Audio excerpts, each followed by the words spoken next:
We also saw Trump posted this in reaction to Kamala Harris's speech and says, here are Biden-Harris's actual accomplishments, all right? Because Kamala posted something about Trump being unserious. Okay, talk about unserious. You've let illegals into the country to the tune of 15 million. Inflation, high gas prices, consumer debt, multiple wars, Israel, Ukraine, released terrorists. Afghan was a disaster, 13 dead Americans, violent crime, tried to jail political rivals, lied to the American public about Joe's decline, which everybody forgot about, declared war on American energy, record low test scores, education's terrible, and was the most unpopular president and vice president in history. And all that is looking to be true. We also see that in Arizona, RFK Jr. has officially, according to Jack Posobiec, withdrawn from the Arizona ballot. Ooh, this looks like it got filed the 22nd. Arizona Secretary of State filed with them. I, Robert F. Kennedy Jr., is hereby withdrawn as a candidate from president from the 2024 election. Ooh, that's pretty interesting, isn't it? It says, I request that the state of Arizona and any county not print my name on the ballot for this office. Will not count or tabulate any votes. Will not include my name in the election canvass.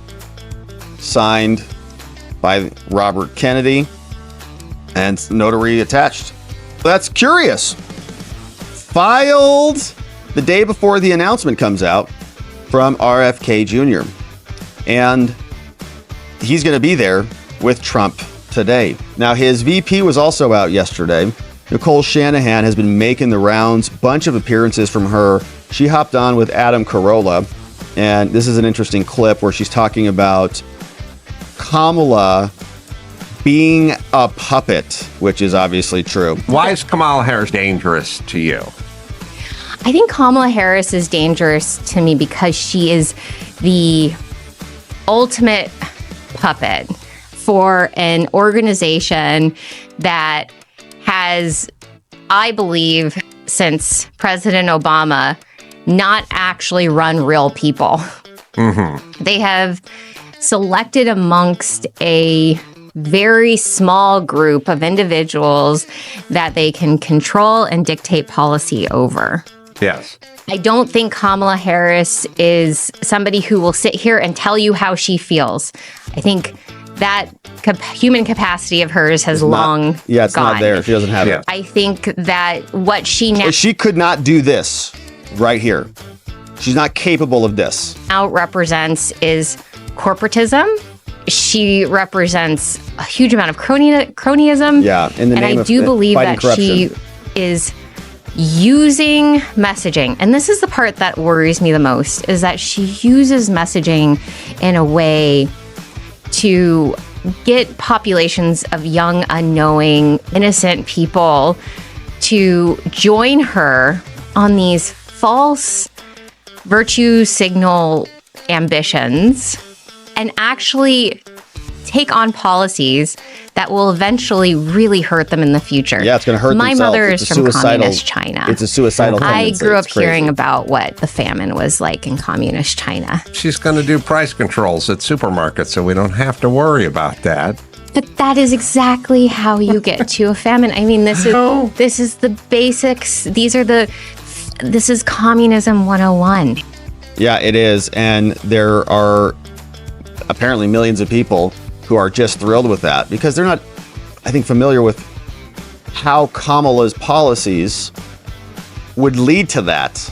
And it's because they've been duped by the media and our terrible education system. Alina Abba was in the house reacting to what we heard from Kamala. Here was her take on this, being a mother. This has been an utter disgrace as a woman, as somebody who is an American child of immigrants.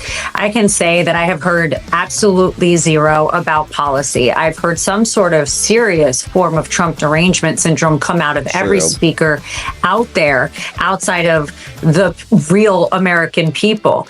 We're seeing actors and actresses from California, people that know nothing about politics.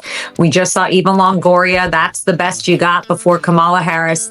And one thing I'm not hearing as a female is, what are you going to do for my children? What are you going to do as an American for the gas prices, the grocery prices? And how are you going to protect my children from the borders that you have opened? This is not about a new person to the party. This is somebody we know well.